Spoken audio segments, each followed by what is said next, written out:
Go ahead, Pat Boylan.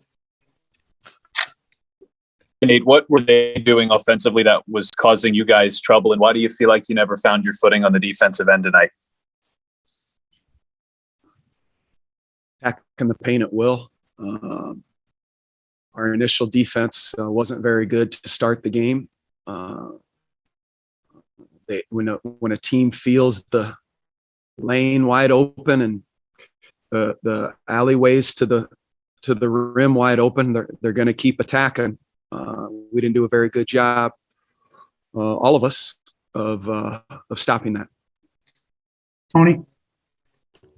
Nate, you guys tried a lot of defenses tonight, triangle and two at times, some zones, and none of it seemed to be working. What can you do as a coach or even as a team to rectify your defense when it's going that poorly despite all the different coverages? I got to do more. I got to do more. We got to play harder. We got to coach better. There's a number of things. This we're all in this together, man. I tell you that. We're in this together. So, just the initial defense to start that game, and the way that we came out the gates, I thought that'd be much different, and it will be moving forward. We Nate, in the two games against Washington this year, Westbrook has 45 assists against you guys. I know that he's a great player and a former MVP, but why has it been such a challenge to slow him down? Well, he's making the right plays, and he was for a long time tonight really free.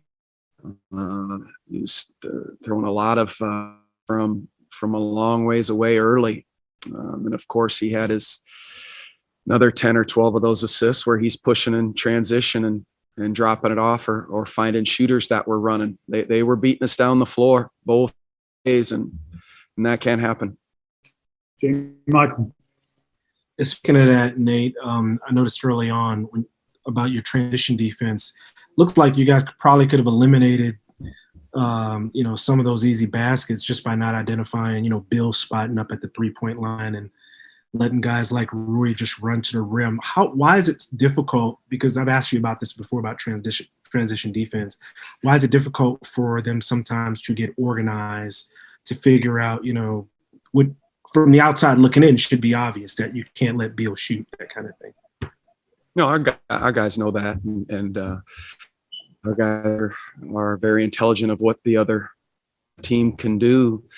If something happens, if a guy falls down or gets caught behind a play, man, there's no room for anybody to relax. When that shot goes up, it's like stealing a base, man, and you got to turn and sprint. And didn't do that. If your first 2 or 3 steps aren't a sprinting movement, they are going to get ahead of you, and then you're really, really trying to play catch up and find who to guard. It's the initial thrust of sprinting back, and then it's talking.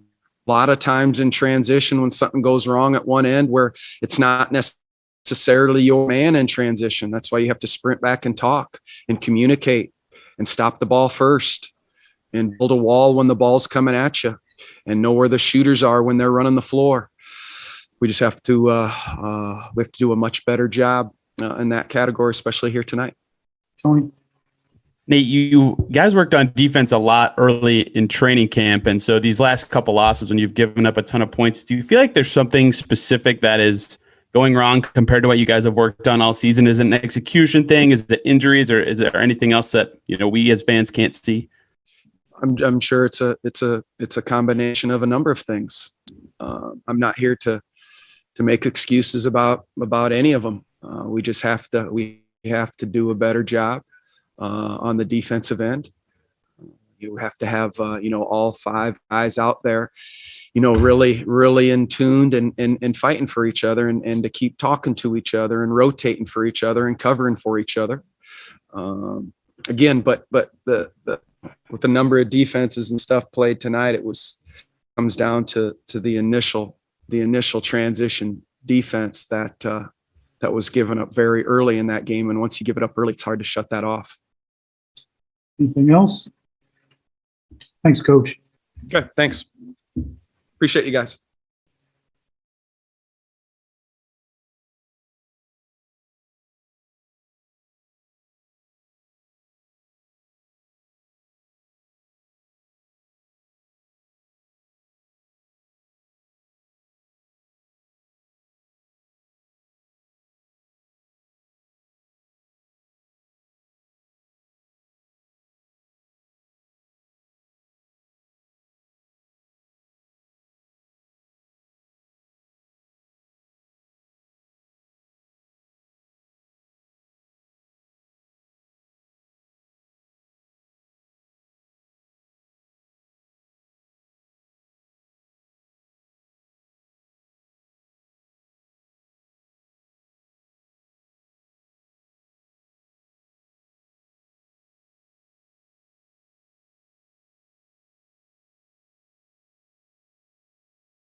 night, what having a big offensive momentum boost can do for you. Why do you feel like you weren't able to slow down something similar happening to Washington tonight? I think the transition defense in the first half was not good, and they got out and got some easy looks, and they got some momentum from it. And then fighting back from a deficit like that is tough to do, especially when you let up 80 points in the first half. So I think we got to clean up our transition defense. Some of that was shot selection, turnovers, but just all in all, the transition defense wasn't where it needed to be. Yeah, Karis, Westbrook has 45 assists in 2 games against you guys this season. I know he's obviously a great player, but why is he giving you specifically so much trouble with his playmaking? I think a lot of it comes in transition. He's obviously looking for his guys, and they're running extremely hard. But like I said, it came a lot from our off, maybe some questionable shots and some in the leak outs, and then turnovers as well. And it's hard to guard against turnovers and bad shots. So I think if we clean up those 2 things, I think we'll be fine going forward. Brendan? Hey, Karis. Speaking of transition offense, you guys have been one of the better teams in that, but you were limited to just 4 fast break points. How did Washington slow you down in that category too? I noticed they were kind of jamming the outlet passes a little bit and allowing the 2 bigs, the 3 bigs really, Gafford, Lopez, and I forget who the first one was, but they're to get back. I think Bill and Westbrook were kind of jamming the outlet. They were doing that kind of early. That may have of it was we weren't getting any stops, so we kept taking the ball out of bounds as opposed to getting it off the rim. So it was a mixture. Anything else for Karis? Okay, thank you. A little bit on Domas to see ices and showers.